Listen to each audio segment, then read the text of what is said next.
Kuliner ada di gedung besar, kuliner ada di pinggir jalan, kuliner ada di mana-mana. Selamat malam, saya Eri Edi. Bersama saya 1 jam ke depan, kita akan bersama dengan Bro Big Tami akan membahas tentang kuliner dan food blogger di masa pandemi ini.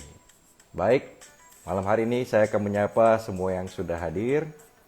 Ya, ini Bro Big Tami sudah hadir tengah-tengah kita. Oke, Sis Esther Lim 70. Selamat datang, Fani Santoso. Selamat malam. Oke, Bro Big Tami, boleh kasih jempolnya biar bisa saya invite. Sis Nima, selamat malam. Selamat bergabung.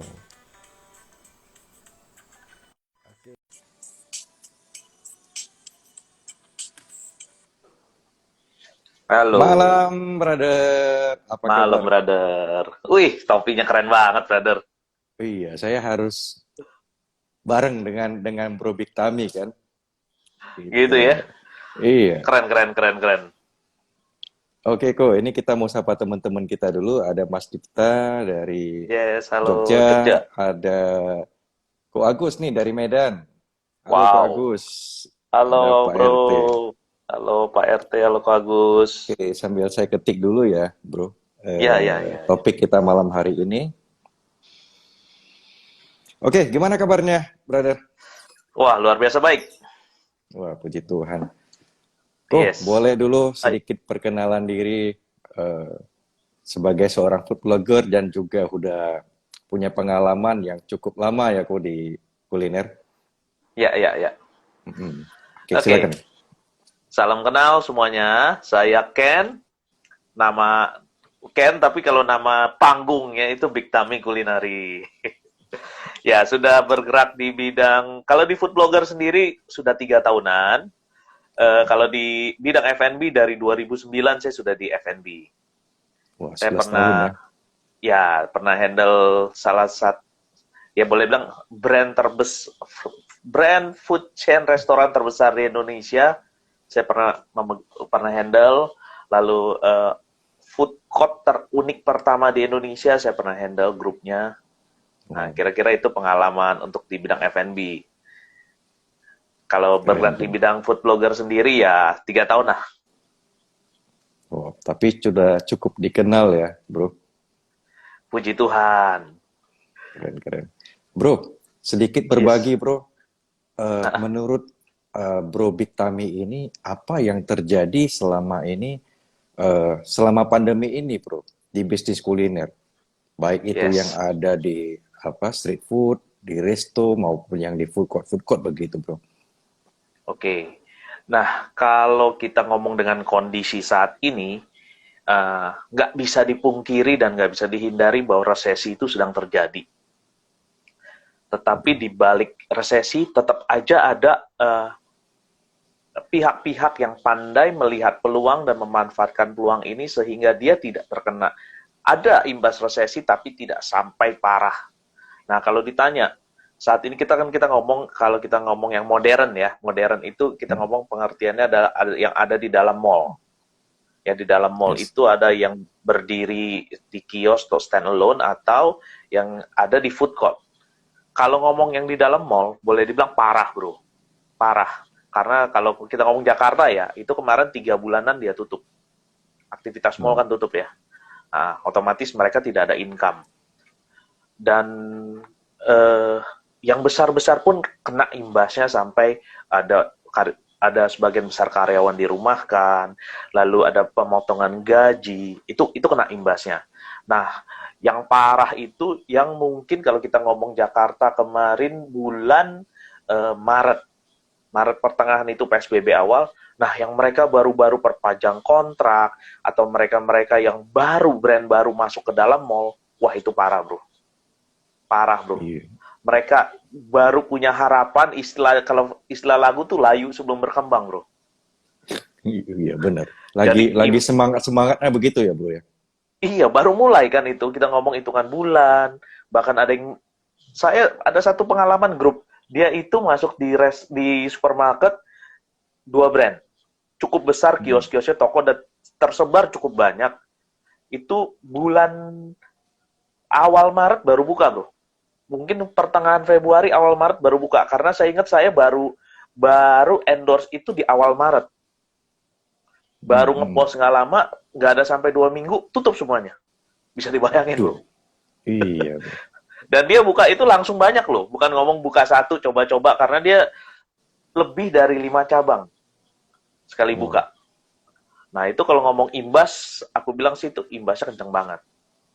Kenceng Iya, banget itu. karena langsung 5 begitu bro, lima-limanya nggak bisa berjalan ya bro ya.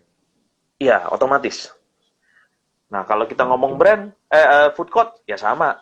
Food court itu kan kalau boleh dibilang di dalam supermarket itu Hmm. bisnis F&B yang boleh bilang cukup kecil ya skalanya ya Hmm. dibanding kalau dia sewa ruangan sendiri ya. Hmm. Karena rata-rata sistem food court itu ada yang model sewa juga ada yang model bagi hasil sehingga secara resiko boleh dibilang lebih kecil dibanding mereka yang stand alone seperti kalau boleh saya sebut brand McDonald, KFC atau ngomongnya Jeko dan sejenisnya, mereka kan yang sendiri-sendiri yang menyewa ruangan cukup besar luasannya. Nah, yang di food court sendiri juga parah, kena imbasnya. Dan kalau bro tanya sampai hari ini, apakah sudah pulih walaupun PSBB sudah dibuka? Saya katakan belum, bro. Aduh. Masih berkisar 5-30% pulihnya ya. Jadi Karena kalau memang ngomong balik ke nol, di dalam mall juga gimana? ya bro. Iya, iya, iya. Karena traffic di mall sendiri itu nggak banyak. Hmm. Turun banget traffic di mall. Jadi sebenarnya Iya. kalau ngomong bisnis di dalam mall saat ini, boleh bilang, maaf, parah. Mau F&B, mau retail, apa semua itu parah. Jadi impact-nya besar banget sih. Resesi ini nggak bisa dipungkiri. Iya, iya, benar-benar bro. Retail, apa semua itu parah. Nah bro, untuk Hmm. street food sendiri gimana bro? Nah, kalau street food ini unik. Street food ini kan tidak tidak kena pengecualian. Mereka hanya dibatasi jam operasional. Jadi kalau Hmm. ngomong street food itu secara modal mereka tidak terlalu besar, resiko mereka tidak terlalu besar otomatis, dan untuk mereka bergeraknya sendiri pun mereka lebih lebih ada ruang untuk bergerak. Sehingga street food menurut saya masih bisa hidup saat ini ya. Kemarin-kemarin pun mereka tetap ada hidup. Apalagi mereka yang mengandalkan online dalam arti ojol gitu ya, Hmm. GoFood atau GrabFood sejenisnya itu, mereka masih hidup. Walaupun secara omset otomatis turun karena kebiasaan kita ini sedang dirubah. Yang tadinya jajan, otomatis kemarin benar-benar nggak berani jajan, sangat minim. Sehingga kalau mereka ngomong omset, omset mereka pun drop. Tetapi karena permodalan mereka untuk di awal mereka itu tidak terlalu besar, otomatis resiko yang mereka tanggung pun tidak terlalu besar, tidak sebesar mereka yang di mall. Karena di mall udah pasti kalah di sewa, bro. Betul, betul. Sewa mereka kan 2-3 tahun kadang-kadang gitu kan. Nah, itu udah Hmm. udah satu, udah kedua masalah renovasi. Hmm. Nah, Benar. itu otomatis invest yang sebenarnya kalau kita dagang di mall itu didepresiasi dalam mungkin 2-3 tahun. Tapi ini kan hitungan jebret sebulan, 2 bulan selesai. Nah, itu parah. Betul. Sedangkan Karena kalau kita modal ngomong street modalnya food, besar ya bro. yes, yes. Kalau ngomong street food aman-aman aja, bro. Dalam arti ya udah hari ini nggak bisa dagang, oke, memang skala kecil gitu, tapi ya udahlah. Secara resiko mereka tidak sebesar yang di mall. Secara kerugian aku yakin juga nggak sebesar di mall. Cuman ya memang beda karena dari skala permodalan yang di mall tetap kuat lah. Tapi kalau kita ngomong secara bisnis parah itu. Nah, yang tadi aku bilang ada yang berhasil memanfaatkan kesempatan dari kesempitan ini yang ada. Hmm. Yaitu ya yang sekarang banyak lahir pedagang-pedagang online ya. Masak Betul, masak betul. di rumah, yang tadinya tidak bisa, nggak nyangka mereka itu punya satu kreativitas dan akhirnya mereka keluar sekarang. Dan itu aku lihat beberapa banyak yang cukup berhasil, bro. Nah, itu sendiri, Bro, itu yang masak dari rumah itu adalah eh, orang yang dulunya punya resto, punya food court, atau memang seorang yang baru punya apa? pemikiran yang baru, kreativitasan yang baru memulai gitu bro. Kebanyakan Ada dari dua-duanya. Ada dua-duanya. dua-duanya ada. Dua-duanya ada. Jadi yang dari asalnya mereka baik di di mall atau mereka yang sudah punya kios stand alone di luar mall, mereka Mm-mm. sekarang beralih main di Frozen. Mm-mm. Gitu ya, main di Frozen sehingga mereka udah bisa jalan itu. Dan juga banyak yang tadinya memang bukan background dari kuliner, otomatis mereka bilang ya udah paling gampang di rumah ya mereka kuliner. Mereka belajar masak, mereka coba-coba, dan akhirnya mereka jalan. Ini seperti contohnya yang hadir pada malam hari ini bro, ada Om Kelvin. Om Kelvin Hartono itu owner Iya. dari Gado-Gado Boplo. Wah, halo Om Nah, Kelvin. halo. Wah, Ya, keren nih. seperti itu. Nah, dia Wah, juga luar berubah. biasa. Secara bisnis sekarang kalau yang di dalam bisnis F&B itu udah melakukan perubahan. Mereka udah mulai main di dalam Frozen. Lalu kayak kalau kita lihat bisnis kopi-kopi sekarang udah mainnya model-model yang besar, literan Benar. seperti itu ya. Benar. Nah, udah pada mulai berubah kok semua. Yes, yes, yes. Bro, ini kan boleh dikatakan pada saat ini berarti yang kayak kreatif ini yang bisa untuk naik ke atas ya gitu, bro ya. Iya, karena secara kalau kita ngomong mereka mulainya bukan dari minus, tapi mereka mulai dari nol. Pada saat Benar. kemarin ada perubahan semua, mereka mulai dari nol dan mereka istilahnya untuk riset atau apa mereka tidak terlalu keluarkan biaya besar ya. Mereka kebanyakan Mm-mm. follower, mereka mulai ngikuti apa yang lagi ngetren, contoh bakmi frozen, pada jual bakmi frozen, nggak lama keluar Mm-mm. risol, yang happening risol diikutin. Ya, mereka hanya follower dan mereka sekarang punya banyak sarana belajar dari YouTube, dari channel YouTube atau apa mereka bisa belajar. Sehingga mereka itu sudah hilang banyak cost di depan itu mereka sudah banyak hilang. Jadi secara resiko mereka sendiri tidak terlalu besar dan jadi kalau aku bilang mereka itu secara margin mereka dapat. Cuman mungkin yang mereka harapkan target penjualan sekian mereka belum dapat mungkin karena ada salah strategi atau ya memang karena terlalu banyak pesaing kira-kira seperti itu sih bro. Yes, yes. Artinya benar-benar mereka ya tidak terlalu modal terlalu besar gitu ya, bro ya. Iya Tapi iya iya juga iya. sambil jalan, sambil riset dengan Ghost Kitchen sendiri juga modalnya tidak terlalu besar gitu, bro ya. Iya iya benar. Nah, bro, ini kan dikatakan dengan Ghost Kitchen. Bagaimana nasib kan ada nih masakan-masakan warisan ataupun apa tradisional yang dahulunya terkenal, ya katakanlah beberapa merek kita tahu lah ya. Mungkin contohnya ada bakmi apa begitu, ada kari apa begitu yang memang sudah terkenal. Nah, di masa pandemi ini seperti apa mereka? Nasib Harusnya mereka. mereka bertahan ya. Mm-mm. Harusnya mereka karena gini, salah satu keunikan bisnis F&B adalah pada saat kualitas rasa itu sudah diterima, jadi mereka itu akan tetap dicari. Ada istilahnya mau masuk gang sempit, cuman tikus yang lewat pun akan diuber.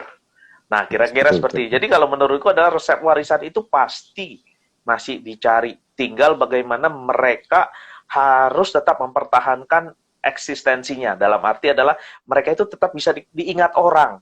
Kadang-kadang gini, karena sekarang kan banyak kreativitas baru, produk-produk yang tadi kalau kita ngomong ini resep warisan atau resep kreatif gitu ya, kira-kira Mm-mm. seperti itu ya bro. Betul, Nah, betul, sekarang kan resep kreatif ini terlalu banyak, berseliweran di betul. sosmed gitu ya, terlalu banyak. Nah, resep Benar. warisan ini harus tetap bisa keluar suaranya. Nah, ini PR-nya bro, sebenarnya. Strategi ini yang, karena secara kalau ngomong kualitas rasa, orang sudah tahu istilahnya kalau kalau kita ngomongin makanan legend orang sudah tahu kayak gado-gado Iya, boplo betul. misalnya yang hadir malam hari Mm-mm. ini ya orang Mm-mm. sudah tahu gado-gado boplo seperti apa tinggal bagaimana strateginya orang tetap bisa kalau ngomong lagi cari makanan ingat makanan gado-gado boplo aja bukan ngomong Yes. ingat lagi wah ada yang gado-gado misal gado-gado X yang lagi Mm-mm. viral kreatif atau kreatif nah bukan Mm-mm. seperti itu intinya sih seperti itu bro permainan itu sekarang karena sekarang ngomong makanan life cycle-nya cukup pendek ya kalau Yes. makanan-makanan viral. Nah, Betul, ini juga betul. PR gitu loh. Nah, artinya si makanan-makanan legend ini juga harus kreatif dan juga inovatif ya, bro. Oh Soalnya kan iya, nggak bisa, ada yang tidak bisa dine in di sana gitu, bro. betul.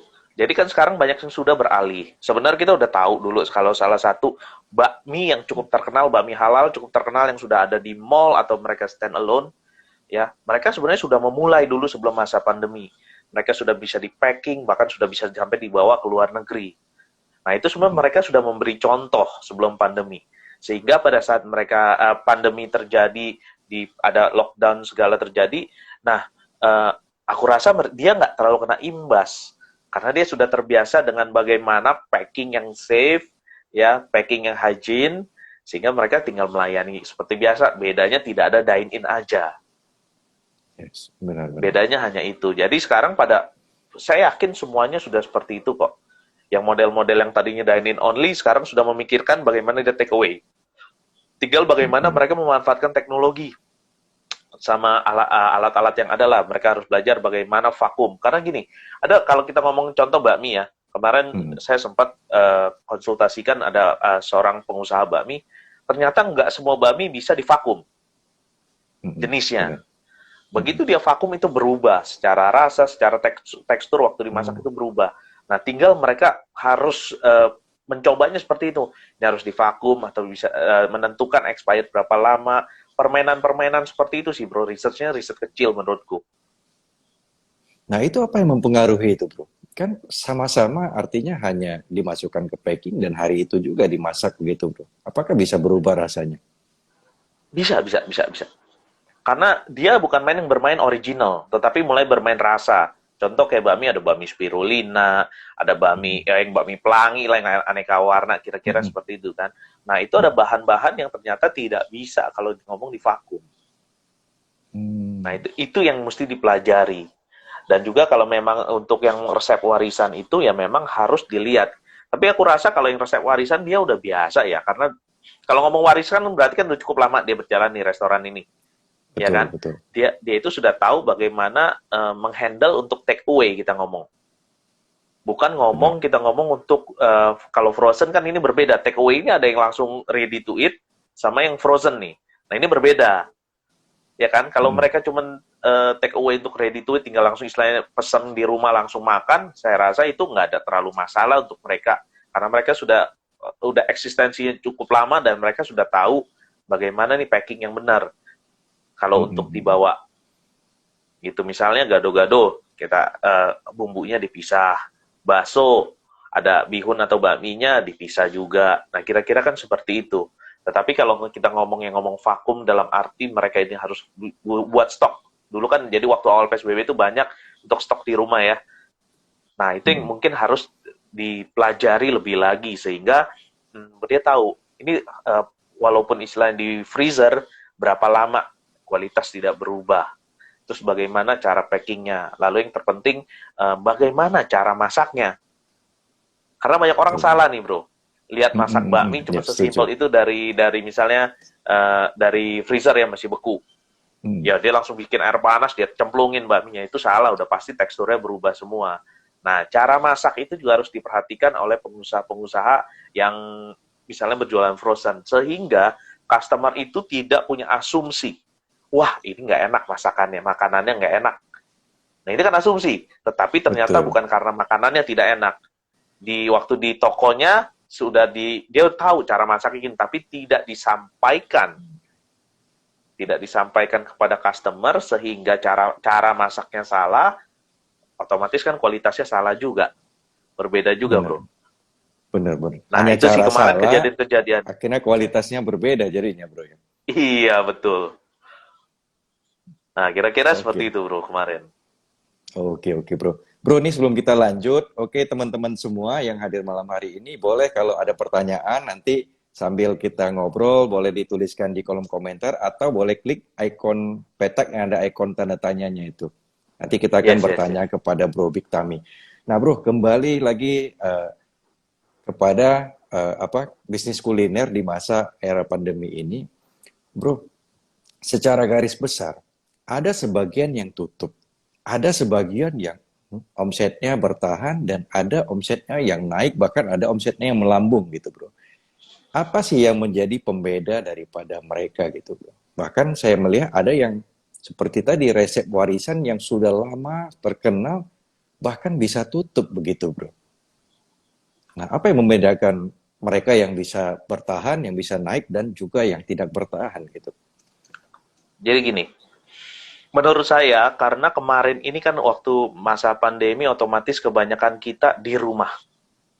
Kita Betul. tidak banyak aktivitas di luar ya. Saya rasa di Mm-mm. semua negara juga gitu, bukan hanya di Jakarta atau di Indonesia. Umumnya seperti itu. Dan otomatis informasi yang diterima oleh setiap kita adalah yang menggunakan gadget, sosial Yes. media. Nah, mereka ini yang berhasil di masa pandemi dan mereka yang pandai memanfaatkan sosial media untuk mengenalkan produknya atau mengenalkan brandnya. Menurut saya Mm-mm. seperti itu. Jadi, nggak bisa dipungkiri, bukan karena kebetulan saya pelaku di sosial media, tapi nggak bisa dipungkiri bahwa sosial media itu sangat berperan di masa pandemi kemarin menentukan yang tadi omsetnya biasa-biasa aja atau omset ini melambung. Nah, bagaimana dia memviralkan, bagaimana dia mengenalkan brand atau produknya di sosial media sehingga orang-orang bisa melihat. Nah, inilah yang menentukan kemenangan mereka di saat pandemi kemarin, menurutku sih. Jadi contoh kayak Yes. di Jakarta kemarin ada viral pangsit. Pangsit itu sebenarnya udah dagang cukup lama. Mm-mm. Nah, mendadak karena ada satu pelaku ya YouTuber yang mempromosikan, walaupun dia tidak endorse, tetapi karena unik. Jadi dia jualan pangsit, sebenarnya itu pangsit kuah, tetapi Mm-mm. diolahnya seperti bikin kue tiaw goreng. Kira-kira seperti itu, bro. Dikasih Mm-mm. toge, dikasih daging dikit, lalu digoreng. Jadi pangsit kuah kan biasanya dikasih kuah, siram seperti itu kan. Nah, dia Betul. diolah seperti itu. Sehingga ada satu keunikan yang beda dan diangkat. Entah namanya ini quote unquote, aku bilang ada faktor keberuntungan juga, diangkat seperti itu viral. Bro, bayangin mau pesan pangsit itu mesti 5 hari waiting list loh. Bukan 5 jam loh, 5 hari Wow. waiting list. Wow, wow, wow. Berarti memang luar biasa meningkat pasti omsetnya nih, bro ya. Banget ya, kalau 5 hari bro. Ya, artinya sudah over apa di luar produksi kemampuan produksinya Udah, mereka. kapasitas Iya produksi kan? mereka udah nggak bisa. Nah, otomatis kan itu seperti itu. Walaupun kalau ngomong, jujur aku ngomong secara taste ini, ya selera balik ya. Tapi kalau untuk aku itu nggak kena gitu. Cuman menang Mhm. viralnya. Jadi gini, Indonesia menurutku, eh, konsumen Indonesia itu banyak mencoba sesuatu karena rasa penasaran. Ya, betul. Dibilang penikmat ada benar-benar menikmati, tetapi mereka itu kebanyakan mengkonsumsi sesuatu karena rasa ingin tahu, rasa penasaran, sama untuk gaya hidup. Nah, ini Yes. coba kita bisa bermain ini, memainkan emosi konsumen di 3 hal ini aja. Menurutku menang di Indonesia. Nah, itu rahasia tuh, bro. Apa tuh? Tiga tadi. Nah, Yang itu tadi pertama, 3. mhm, Bikin penasaran, bikin penasaran. ya dong. Penasaran, lalu kedua ikut viral. Ikut viral kan? Nah, Mhm. ikut viral, satu lagi ya, memenuhi gaya hidup. Dalam arti nih, gaya hidup ada satu kebanggaan kalau aku udah coba ini. Yes. Ada Tiga itu, presisius di dalam itu ya. yes. 3 itu kita bisa bermain aja ya. Itu aku rasa kita bisa menang. Itu satu yang contoh tadi pangsit. Kedua, tahu gejrot. Tahu gejrot itu Mhm. makanan tradisional dan itu tukang tahu gejrot ini sudah dagang lama banget. Aku kurang Mhm. lebih 5-6 tahun yang lalu pun sudah tahu tukang tahu gejrot itu. Dagang tetap Ya. aja di sana terus. Dan itu memang cukup terkenal. Dari mulut ke mulut bukan hanya orang sekitar tapi orang-orang luar pun kalau tahu gejrot coba yang di sana. Tetapi belakangan ini viral luar biasa karena di sosial media kembali dimainkan makan tahu gejrot cabai sampai 300 cabai rawit 300 biji, boh. Wow, gila, gila. Hanya sesimpel itu. Tapi kalau ngomong taste, udah otomatis taste-nya nggak ada ya, bro. Karena yang Iya. ada itu hanya tinggal rasa pedas dan pahit dari cabai rawit. Jadi kalau 300 sudah bukan ngomong pedas lagi, pedas otomatis Iya. dan pahit. Jadi itu hilang. Tetapi ya itu karena viralitas. Jadi orang-orang mau tahu seperti apa sih. Udah gitu pedagangnya punya satu keunikan. Hmm. Dalam arti dia melayani customer, tukang tahu gejrot, tapi pakai bahasa Inggris. Oh, Nah, iya, iya, kira-kira iya. itu. Tahu kan, bro? Tahu, tahu, Itu tahu, sempat bro. viral. Nah, hal-hal Yes, kayak yes, gitu yang yes. sebenarnya kita di sosial media itu kalau bisa memanfaatkan, menurutku itu sangat sangat bagus untuk saat-saat ini ya. Mhm. Yes, yes. Bro, kita tahan sedikit. Nah, ini teman-teman, Hmm. saya percaya ini sebagian juga pebisnis kuliner di sini. Ini udah dibagikan tiga tips yang luar biasa. Yang pertama bikin penasaran, yang kedua bikin viral, Yang ketiga adalah bikin itu berharga atau prestis, sehingga mereka membeli barang kita itu merasa dia gaya hidupnya terpenuhi begitu. Gitu ya Bro Hmm. Ken ya? Ya, Yes. itu Nah, ini penting itu. rahasia ini. Nah, Nah, penting banget kalau mau melonjak omsetnya. Nah, ini udah dibuka nih. Ilmu gratis loh dari Bro Ken. Thank you banget loh, Bro. thank you, thank you. Di sini juga ada satu hadir pelaku kuliner nih, Bro. Hmm. Chef Lucky Suherman. Wow, Dia ada di mana nih? Makassar. Hmm. Ini orang hebat juga nih, Bro. Wah, keren-keren. Saya Boleh banyak kita belajar undang juga dari sesekali, Chef Bro? Lucky nih. Nanti kita undang Chef Lucky. Iya. Oke, selamat malam, Chef Lucky. Salam kenal dari Aceh saya, Chef. Oke, Bro, ini kebetulan ada pertanyaan mungkin related dengan apa yang di-share tadi, Bro. Dari Pak Mm-mm. Jonathan Andi. Di masa pandemi, frozen food meningkat. Bila pandemi berlalu, apakah prospek frozen masih oke, Bro? Silakan, Bro. Masih sih, Bro. Karena gaya hidup sudah mulai berubah, Bro. Betul, setuju. Masih, itu masih. Tinggal yang paling penting adalah eh, kita harus bisa kreatif. Misalnya ada produk baru yang dikeluarkan. Yang pertama di dalam masa-masa seperti ini ya, selain memproduksi produk yang berkualitas, juga kita masih mempertahankan. Yang pertama adalah mempertahankan brand kita. Orang mesti tahu, gitu. Misalnya brand apa ya? Kita coba brand X lah. Mm, Frozen food brand X. Nah, itu orang harus sampai ingat. Dan setelah orang ingat, produknya pun harus bisa bervariasi.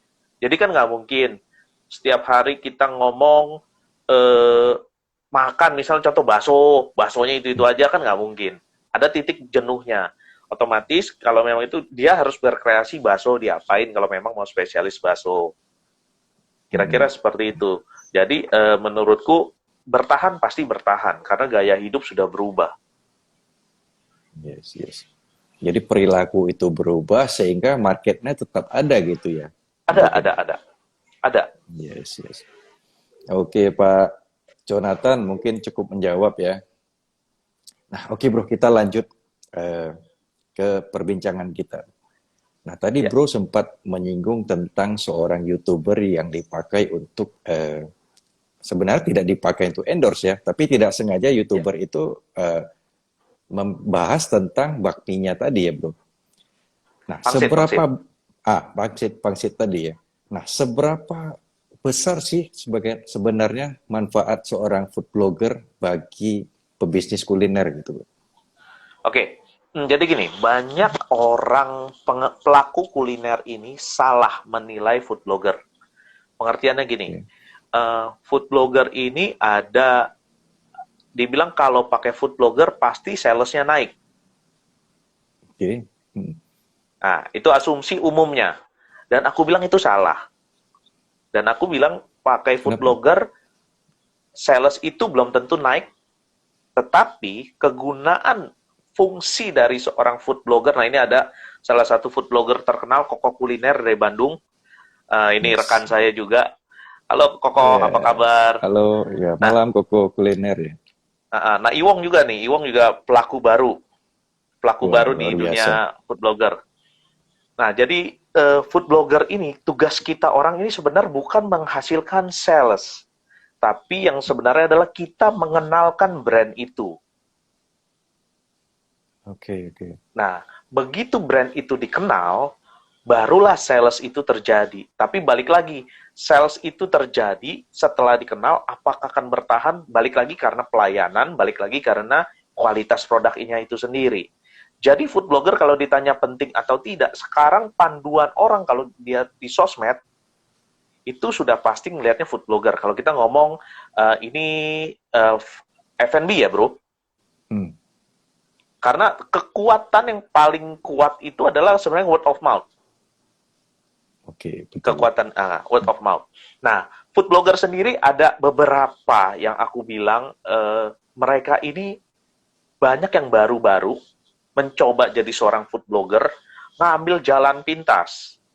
Nggak bisa saya pungkiri banyak pelaku-pelaku yang seperti itu beli follower, gitu ya, Hmm, misalnya. hmm, Beli ya, pokoknya ambil jalan pintas lah. Sehingga mereka ini pada saat istilahnya ngendorse, nggak objektif. Nggak objektif dalam arti, jadi ini merusak Ada istilahnya di dunia apapun ada lah yang ngerusak cara bermain yang benar. Sedangkan kalau mereka-mereka, kami-kami yang sudah eksistensi dan quote-unquote boleh kami bilang kami profesional di bidang ini, kami akan objektif banget. Kalau ngomong enak, bilang enak. Kalau enggak, kita ngomong enggak. Jadi bukan mentang-mentang kita dibayar, ya kita endorse, kita harus bilang enak. Nah, tidak seperti itu. Karena kalau aku pribadi, aku punya tanggung jawab, yes, kepada klien, dan aku punya tanggung jawab kepada follower.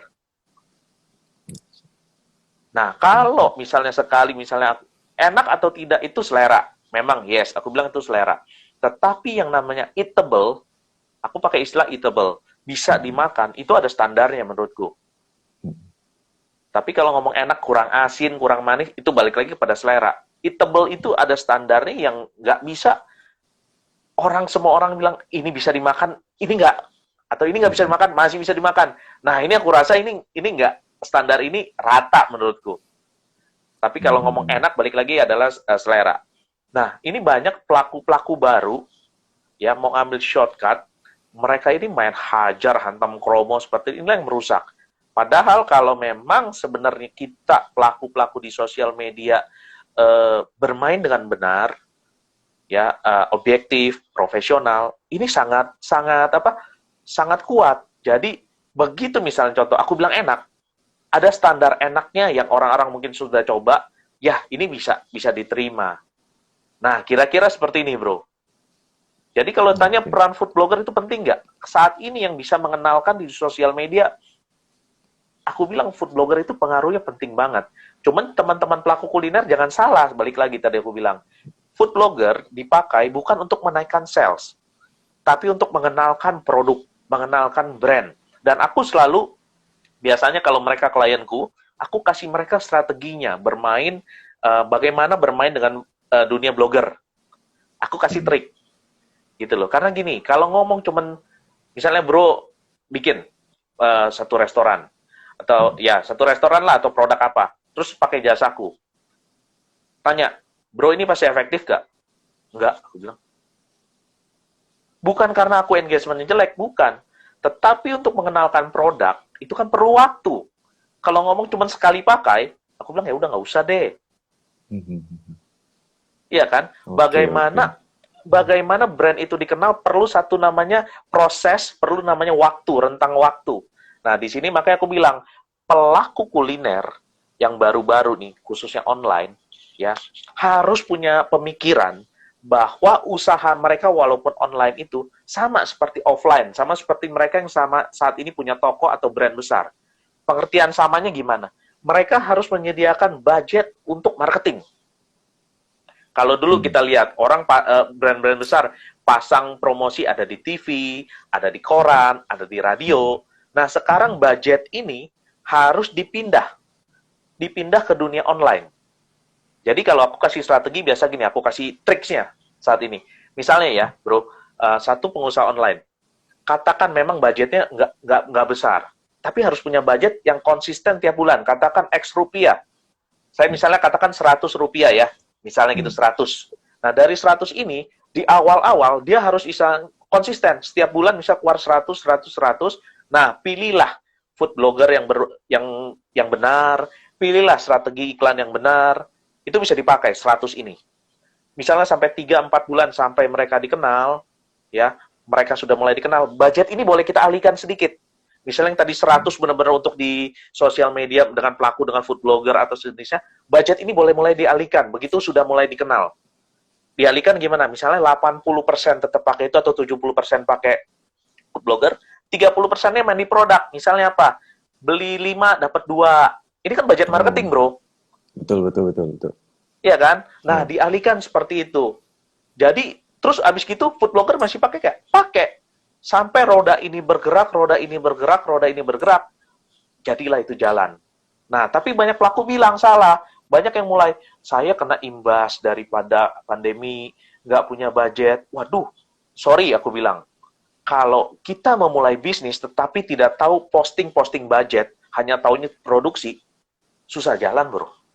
Betul. Susah jalan. Apalagi ngomong pelaku baru, bagaimana orang bisa kenal? Nah, mindset pengusaha-pengusaha ini harus punya mindset seperti itu bahwa saya pengusaha. Ada biaya-biaya yang memang harus dikeluarkan. Jadi bukan ngomong kita ngemis. Maaf, pengusaha bukan pengemis. Namanya pengusaha harus berani. Spending itu kan cost. Cost bisa berarti nanti lama-lama menjadi satu investasi untuk brand. Nah, tapi banyak yang salah. Baru memulai tapi begini. Nah, triknya adalah jangan seperti itu. Tetapi boleh kita ngomong, ada kebijaksanaan nggak seperti apa? Kalau ngomong kena imbas, bro, bukan hanya mereka yang baru bikin usaha kuliner atau yang baru kena PHK. Kita semua kena, bro. Benar. Cuman respon kita terhadap satu masalah yang sama, ini yang berbeda. Mental kita berbeda, mindset kita berbeda. Iya kan, bro? Betul, Nah, betul, ini betul. yang banyak teman-teman pengusaha ini salah. That's why aku bukan ngajarin, tetapi hanya berbagi, karena aku bukan hanya sebagai food blogger, aku ada usaha lain. Dan usaha ini ya, otomatis ada imbasnya juga kan. Tetapi mental kita kan bukan mental itu, justru kita mental harus fight, mikir bagaimana kita fight. Betul. Nah betul. itu bro. Tapi kita Iya. harus apa? Ada Ko Anton yang hadir loh bro. Iya, Luar biasa loh. malam Ko Anton. Nah, ini Malam Ko juga Anton, Pak. thank you ya sudah support. Ya, Pak Anton. Ini Pak Agus juga ngomong, benar bisnis yang tidak mau mengeluarkan biaya untuk iklan atau promosi akan sulit bersaing. Iya, Ya, benar ya, Bro ya. Kita berbisnis iya. pasti sudah punya apa namanya? Kita sudah Posting, ada budgetkan postingnya kan? kos Iya, ini, kos ini begitu ya. Nah, kalau betul. nggak mau keluarkan gimana mau menang gitu ya, Bro? Betul. Aku cuma bilang sama mereka yang kadang-kadang DM ke aku cuma bilang, ini ayam sama telur. Hmm. Kalau you nggak siap, mendingan jangan. Daripada nanti you mikir capek-capek, hasilnya apa nggak ada. Betul, betul. Nah, Bro, ini ada pertanyaan untuk Nah, food blogger nih dari Sis Esther Lim. Nah, nah. standar eatable menurut food blogger itu seperti apa ya, Ko? Saya ngetik masalah food blogger. Oke, silakan, Bro Ken. Eatable itu gimana ya? Saya susah describe. Misalnya gini, Layak makan ya mungkin ya, Bro ya. layak makan. Layak makan. Kalau misalnya saya paling gampang contoh bakmi. Bakmi itu tidak benyek, overcook. Oke. Iya dong. Oke. Udah gitu secara bumbu itu nggak asin-asin banget. Ada taste-nya. Nah, tinggal kalau memang kurang kita tambahin gitu. Tetapi ada yang orang selera, misalnya saya mau masaknya banyak banget. Ada. Tetapi kan ada standar di mana setiap orang, misalnya bukan ngomong standar eatable-nya food blogger, tetapi standar eatable-nya adalah khalayak umum. Misalnya satu bakmi ini kita sajikan, kita contoh kayak blind test, gitu ya. Mau dia seorang food blogger, mau dia seorang pengusaha handphone, mau dia seorang pengusaha travel, mau apapun, dia tahu, ya ini nih yang kelihatannya enak. Ini yang masih bisa kita makan. Tetapi balik lagi, kalau ngomong enak, wah ini kurang asin, wah ini kurang sedap, wah ini kurang pedas. Itu lain cerita, bro. Betul, betul. Jadi Itu kalau ngomong tergantung standar selera ya, eatable, Bro. iya. Jadi kalau ngomong eatable itu adalah yang bisa dimakan oleh semua orang. Yes. Itu. Oke. Mungkin Tapi ada begitu nggak ya, cukup. yang dibilang nggak eatable? Ada. Misalnya kayak gitu kan. Ini tampilannya saja sudah tidak mengundang. Kita ngomong, aduh, packagingnya kayak begini. Aduh, begitu dimakan, kok nasinya keras, misalnya kering, kayak apa. Nah, itu kan udah nggak eatable, walaupun sama-sama nasi kan. Begitu kita lihat Betul. nasi kering gitu, semua orang udah bisa tahu bahwa ini nggak bisa dimakan. Iya kan, bro? Nggak usah ngomong food blogger. Iya, Seorang betul. atomi lover yang tukang suka bikin TikTok ini udah pasti ngomong ini nggak bisa dimakan. Nah, Iya, kira-kira kalau seperti segala. itu, bro. Oke. Bro, sebagai food blogger pernah nggak, Bro? Sudah terima tawaran orang nih. Ternyata ketika Bro mencoba makanannya itu memang not eatable gitu, Bro. Oh, ada, Itu bro. gimana, Bro? Kan serba Kalau salah aku cuma, gitu, Bro. aku dua. Pertama, aku akan ngomong sama orangnya. Pak, Bu, mau dirubah nggak produknya? Karena ini menurutku ini aku nggak bisa posting. Oke, dirubah. Ya udah rubah dulu ya. Nanti kalau sudah dirubah, kirim lagi ke aku atau aku datang lagi baru kita ini. Tapi dia bilang, wah nggak bisa rubah. Ini standar kita ini. Oke, aku nggak posting. Aku kembalikan aja uangnya kalau sudah dibayar. Nah, begitu bro. Gitu ya. Wah, luar Iya, biasa karena ini. tadi aku bilang, aku nggak bisa punya tanggung jawab pada follower. Nah, itu penting. Sehingga Yes, kalau yes. aku posting, orang tahu. Tetapi ada yang memang misalnya nih kalau restoran, kita udah datang. Ya dong, wah ini nggak bisa. Ya sudah, berarti aku akalin. Yang aku review bukan makanannya, tetapi bagaimana ambience-nya, bagaimana pelayanannya, bagaimana kebersihannya. Itu kan bisa kita Oh, lihat. betul, betul, Saya nggak betul. ngomong makanan loh. Jadi kalau Mhm. teman-teman misalnya ngelihat, asumsi, aku bilang ini bagus, kan aku jelasin nanti di caption. Wah ini restorannya enak nih, pelayanannya bagus, ya dong. Tetapi begitu dia makan nggak enak, kan aku bilang bukan lihat makanan. Benar, benar, benar. Iya dong. Jadi kalau kita bikin Yes, berarti. usaha kayak restoran, itu Hmm. semua semua faktor itu masuk. Begitu kita masuk nih ya, contoh kita datang satu restoran. Begitu masuk, welcoming-nya gimana? Keramahannya gimana? Oh Mhm. bagus. Iya dong. Lalu waktu kita duduk, bagaimana mereka waktu menawarkan produknya seperti apa? Nah, itu kita udah menang. Udah gitu kita lihat mejanya bersih, ya dong, seragamnya rapi. Itu udah menang loh. Yes, yes. Kita belum ngomong makanan. Baru terakhir dari sisi makanan kan. Udah gitu Benar. sebenarnya restoran itu satu transaksi selesai sampai tamu itu keluar. Begitu keluar, mereka ini misalnya masih dibilang terima kasih Pak, terima kasih Bu. Hal simple itu tapi satu menanamkan after sales yang enak. Yes, yes, yes. Keseluruhannya lengkap. Misalnya contoh bro makan soto enak nih, atau makan sesuatu enak. Tetapi begitu pulang, terima kembalian dilempar uangnya. Makanan enak jadi nggak enak bro. Benar, benar. Iya kan? Jadi itu satu Iya. kesatuan yang dimana pengusaha kuliner ini harus tahu semua. Dari mereka masuk, sampai mereka pulang, keluar, itu baru selesai transaksi. Jadi transaksi itu bukan terjadi, orang ini sudah makan, ya selesai. Bukan seperti itu. Baru makan nih ya, Betul, betul. udah Yes. udah selesai, tinggal bayar bang, bukan kayak gitu. Banyak yang salah seperti itu. Sama untuk pengusaha-pengusaha kuliner online di rumah pun sama. Bagaimana waktu mereka melayani, kalau misalnya yang jualan online di marketplace, waktu chat ditanya sama calon customernya, dia ramah apa enggak, menjelaskan seperti apa, sampai after sales. Jadi yang unggul adalah kita harus sering bertanya. Misalnya bro udah pesan sama saya, setelah bro pesan, mungkin berapa hari saya akan kontak bro.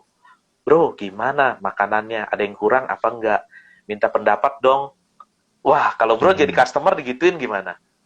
Minta Senang banget, koreksinya bro. dong. Nah, itu sebenarnya hal-hal ini yang harus diperhatikan, bro. Satu keunggulan.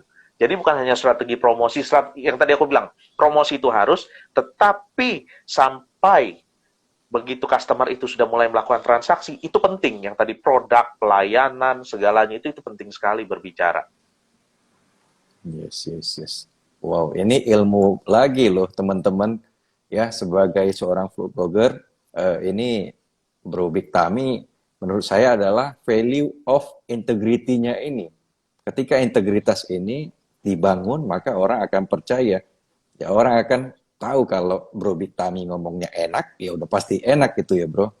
Dan hal Ya, kedua, untuk pemilik bisnis kuliner ini, bagaimana kita membuat satu servis yang bagus itu adalah nilai plus kita gitu. Benar ya, Bro ya? betul, betul. Betul, Oke, betul. Bro. Sebelum kita lanjut ke pertanyaan berikutnya, Bro. Pernah Hmm. nggak, Bro, mengalami kondisi seperti ini ya? Bro meriset atau diminta untuk menjadi mengendorse satu, katakanlah bakmi ya. Bakmi ini minta jasanya Bro Ken Ken. Jadi saat bro makan di sana ataupun bro masak di rumah, memang ini makanan enak. Nah, ketika bro mengendorse atau memperkenalkan produknya ini, produknya viral. Viral sehingga banyak dibeli orang. Nah, ketika sudah dibeli banyak orang, ternyata reviewnya mengatakan bahwa makanan ini kok sepertinya kurang enak, kurang bagaimana. Sebenarnya hanya karena cara masak mereka yang salah gitu, bro. Tapi ramai yang Nah, komplain begitu, bro. Pernah tidak? kalau pernah sih enggak. Kebetulan enggak Hmm. pernah.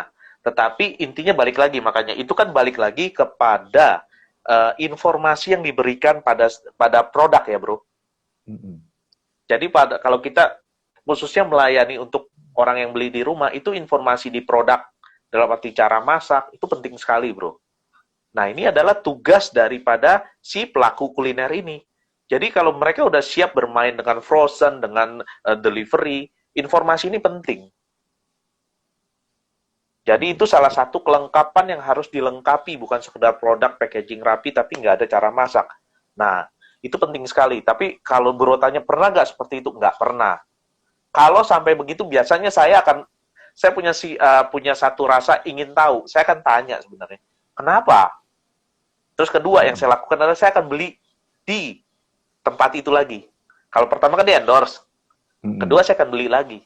Saya mau tahu dibilang nggak enaknya kenapa. Kalau memang kualitasnya berubah, saya akan bilang. Saya ujung-ujungnya kan menjadikan klien itu sebagai teman, partner. Jadi saya nggak pernah nganggap mereka profesional, udah dibayar, bye-bye gitu. Bukan seperti itu. Tapi saya sebisa mungkin menjadikan mereka semua itu adalah teman saya. Sehingga saya bukan ngomong sekali putus, tetapi kalau mau panjang, hayo. Dan saya selalu anytime buat mereka terbuka dengan pengalaman yang saya pernah dapat dari 2009 di dunia F&B, saya akan dengan senang hati kalau ditanya memberikan masukan. Kalau ditanya. Tapi kalau memang seandainya ada yang tadi bro bilang kejadian seperti itu, yang saya lakukan dua. Pertama saya akan tanya kepada yang komplain, kenapa? Masalahnya di mana? Oh gini. Oke. Lalu kedua yang saya lakukan adalah saya akan beli.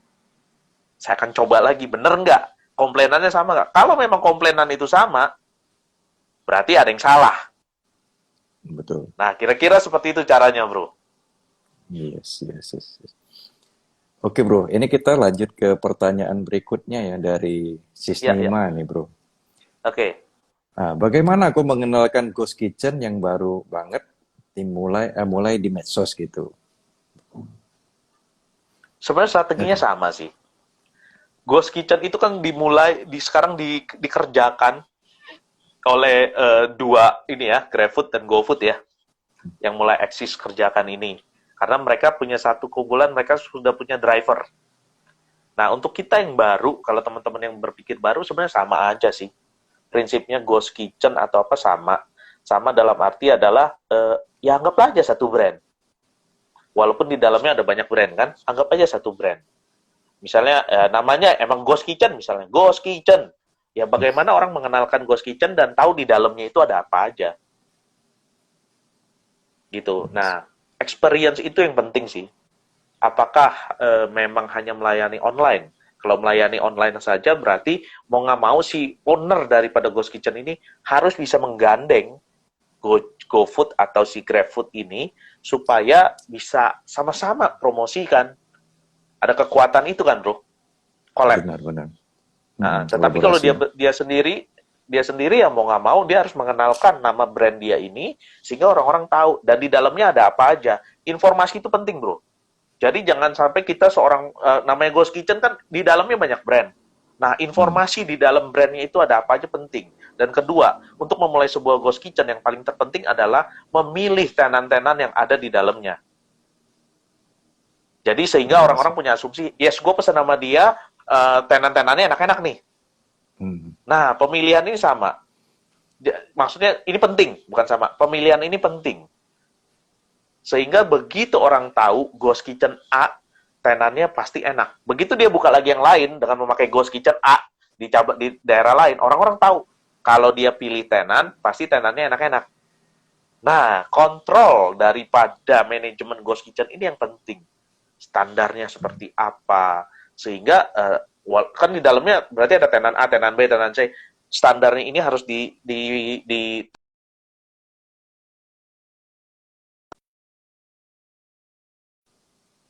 dalamnya apa? Ya. Nah, itu bro, kira-kira bro. Oke, bro. Oke, mungkin cukup menjawab ya, Sisnima. Bro, di dalam Ghost Kitchen sendiri kan, seperti misalnya kalau kita upload ke medsos begitu, saya pernah dengar ada trik-trik khusus begitu ya, bro. Misalnya kita post sebuah makanan, katakanlah itu cake atau apa, lebih menarik apabila ada unsur manusia ketimbang tidak ada. Salah satunya mungkin begitu ya, bro. Maksudnya gimana ya unsur manusia? Nah, misalnya saya memfoto satu produk yang adalah katakanlah cake. Katanya kalau kita foto cake doang, dengan cake yang ada tangan yang memegang pisau dan juga sendok atau apa begitu, itu lebih menarik yang ada unsur manusianya gitu, yang ada tangannya. Apakah benar Aku begitu? rasa itu bukan ghost kitchen, Bro. Kalau Bro ngomong seperti itu adalah Mm-mm. trik fotografi. Oh, oke oke. Bukan masalah ghost kitchen, itu adalah trik fotografi. Nah, kebetulan di sini juga hadir teman saya Mm. yang fotonya bagus, Stefanus Hendra. Nanti boleh tanya Nah, juga sama Koko Stefanus Hendra. nah, Tapi oke intinya deh. itu adalah bagaimana kita menampilkan sebuah produk. Jadi ini bukan ngomong ghost kitchen, tetapi semua pelaku Mm-mm. kuliner yang mau bermain di sosial media. Ya, Mm-mm. foto itu penting. Kenapa?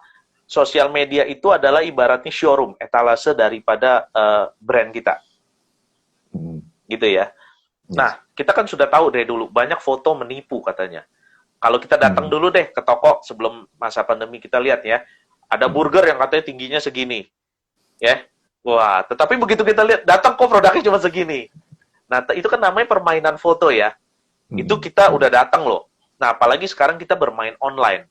Jadi, kalau prosesnya online itu adalah rasa lapar dibangkitkan pertama kali adalah bagaimana saat kita mempresentasikan produk kita. Melalui apa? Otomatis melalui video. Melalui foto. Foto. Oke? Melalui foto. Itu kalau kita sebagai pengusaha kuliner ya, berarti teman-teman pengusaha kuliner itu harus eh, memiliki presentasi atau foto daripada produk itu sebaik mungkin dan kalau ngomong bahasa gampangnya bikin orang ngiler. Nah, itu triknya. Jadi bukan ngomong harus ada tangan atau apa. Mungkin dengan ada tangan itu menarik. Nah, itu makanya itu adalah trik fotografi. Tergantung produk, Bro. Nggak bisa ngomong seperti itu. Mm-mm. Ya kan? Lalu misalnya bukan hanya sekedar bermain foto. Karena sekarang kan lebih enak orang lihat model ada gerakannya. Berarti main video, Bro. Video. Yes, yes. Nah, bukan hanya dari produk aku rasa, tetapi boleh misalnya dari proses cara buatnya. Orang kan lihat, oh iya ya, cara buatnya hygiene ya. Misalnya tangan sarung tangan, lalu dikasih lihat dapurnya. Walaupun dapur rumahan, dapurku bersih loh. Nah, misalnya kira-kira kan itu soft branding menurutku. Orang, oh iya ya, dapurnya bersih. Nah, Mm-mm. itu trik, Bro. Jadi kalau ngomong ada tangan atau ada manusia, itu trik fotografi sih. Yes, yes, yes. Bro, nggak terasa nih ternyata tinggal 5 menit lagi loh bro waktunya kita. Nah, lo. Oke bro, mungkin sebelum kita akhiri gini bro, mungkin ada nggak kiat-kiat bisnis kuliner dari Bro Ken Ken untuk teman-teman semua yang hadir malam hari ini ataupun juga yang akan menonton di tengah-tengah situasi pandemi ini mungkin banyak yang merasa susah, sepertinya banyak usaha kulinernya drop. Bagaimana untuk bisa tetap bersaing bro di masa pandemi ini? Silakan. Oke. Eh, yang teman-teman harus tahu, jadi kalau aku boleh bicara seperti ini, pandemi ini kena di semua orang, bukan hanya Anda. Semuanya kena. Tetapi bagaimana kita menyikapi itu adalah poin pertama supaya kita bisa menang. Bagaimana respon kita dan bagaimana kita menyikapi pandemi ini, itu adalah yang modal utama. Lalu poin kedua adalah kita mulai, misalnya melihat cost. Cost ini dalam arti cost-cost mana yang bisa kita pangkas. Kita rapikan dulu secara costingnya. Sehingga cash flow kita itu masih bisa bertahan untuk menghadapi ke depan. Lalu ketiga, kalau memang mau lanjut, yuk coba siapkanlah salah satu namanya cost marketing, marketing cost. Ya, nah pemakaian ini harus teman-teman harus bijak. Jangan hanya melihat seorang food blogger followernya besar. Yang aku bilang banyak sekarang pelaku-pelaku yang ambil shortcut. Ya, jadi teman-teman mau bertanya sama saya boleh mana yang oke, mana yang enggak. Ya, saya nggak bilang ini harus pakai saya, tidak. Saya dengan senang hati akan merekomendasikan. Misalnya kalau di Aceh berarti kan harus ada food blogger yang dari Aceh dong. Misalnya Betul. seperti itu. Nah, tapi saya bisa mungkin membantu melihat apakah ini wajar atau tidak. Nah, kira-kira seperti itu. Jadi, tiga strategi ini, tiga awal ini teman-teman harus lihat. Lalu keempat, balik lagi, bagaimana service kepada customer yang tadi. Kalau di chat, dijawab, jawabnya sopan, friendly, after sales-nya ada. Nah, ini salah satu nilai plus. Dan kelima, kreativitas itu harus dikembangkan. Jadi teman-teman jangan bilang, saya dulu bisa bertahan dengan ini. Tidak. Tetapi sekarang zaman di mana kalau sosial media itu akan tertimpa dengan kreativitas baru. Nah, teman-teman harus bisa kreatif. Kreatif bukan berarti follower. Kita pakai sistem ATM lah. Amati, tiru, dan modifikasi. Kan banyak. Misalnya, jangan ngomong sekarang ngomong viral. Kalau gini, bisnis yang viral itu biasa life cycle-nya pendek. Nah, tetapi banyak yang pandai ada viral, dia langsung ada modif sedikit, sehingga dialah yang akan terus bertahan. Memanfaatkan viralitas produk pertama, jangan langsung follower, jangan langsung maksud diikut 100%, tetapi coba dimodif, sehingga selesai itu, langsung kita punya yang terbang. Nah, kira-kira seperti yang misalnya contoh roti, garlic bread Korea. Nah, kita jangan bikin garlic bread yang sama, semuanya udah begitu. Akan susah orang milih, kan? Contoh risol. Nah, saya bilang sama teman saya, pengusaha risol, jangan jualan risol yang sama, isinya mayonnaise, isinya ragut. Coba bikin yang lain. Lainnya apa, bro? Isi misalnya cabai sebanyak-banyaknya. Makan ini, misalnya nih risol, cabai super, cabai pedas mampus misalnya. Ukurannya digedein. Nah, saya bilang kayak begitu. Dan thanks God itu berjalan. Gitu. Bikin something yang unik sehingga di tengah keramaian viralitas kita nonjol sendiri. Nah, kita harus bisa muncul berbeda dibanding pemain yang sama. Kurang lebih seperti itu, bro. Jadi mindset itu yang paling penting dulu sih. Yes. Wow. Ini luar biasa kiat-kiat bisnisnya dari Bro Big Tami ini. Teman-teman bisa ambil, bisa pakai, ya sudah terbukti berhasil gitu. Ya, saya lihat bagaimana Bro Ken juga melakukannya di sosmed gitu ya. Bro, ini sebelum kita tutup, mungkin teman-teman kalau ada yang butuh misalnya konsultasi dengan food blogger, bisa langsung hubungi Bro Ken, bisa linknya di ini, di @bigtami_culinary. Bisa langsung DM mungkin ya bro ya. Teman-teman butuh bertanya apa tentang kuliner, saya rekomendasi bro saya ini ya punya pengalaman yang saya pikir ya tadi ya integritasnya juga sudah jelas begitu, ya kan? Pakai password ya bro, pakai passwordnya tanya mentor. Oke, pakai password. Jadi kalau mau tanya-tanya, misalnya langsung DM di atasnya kasihlah hashtag tanya mentor. Oke, saya siapa? Nanti aku Big Tami, saya ingin bertanya apa begitu. Oke. Iya, ya. Jadi aku bisa lebih tahu dari tanya mentor. Nah, oke. Thank you, Ko Ken. Mungkin ada sekitar 2 menit lagi, kita minta Ko Ken untuk closing statement. Closingnya gini, teman-teman. Pandemi itu, bukan pandemi, tepatnya krisis itu about mindset. Crisis is about mindset. Pengertian adalah krisis itu adanya di otak kita, bukan di keadaan. Banyak orang yang berhasil di tengah krisis. Jadi kalau teman-teman bilang ini keadaan krisis, jadilah krisis. Tetapi kalau teman-teman punya mindset, ini adalah kesempatan, teman-teman akan keluar dari krisis dan berhasil di tengah krisis dan muncul sebagai pemenang. Wow. Itu, Bu. Keren. Oke, thank you banyak Bro Ken. Thank you banget semua teman-teman. Ya, sampai jumpa besok malam hari. Ada juga tanya mentor, ada Bro Yosa Setiadi yang akan sharing. Wah, guru malam. Saya itu. Guru saya Bro Yosa. Keren. Iya, betul. Keren itu. Jadi, sampai jumpa besok malam dengan hostnya adalah Bro Yosa. Oke, terima kasih teman-teman. Terima kasih Ko. Thank you Ken semuanya. Ya, sampai jumpa. Thank you, Bro. Oke, sukses terus Ko. Ya. Yo.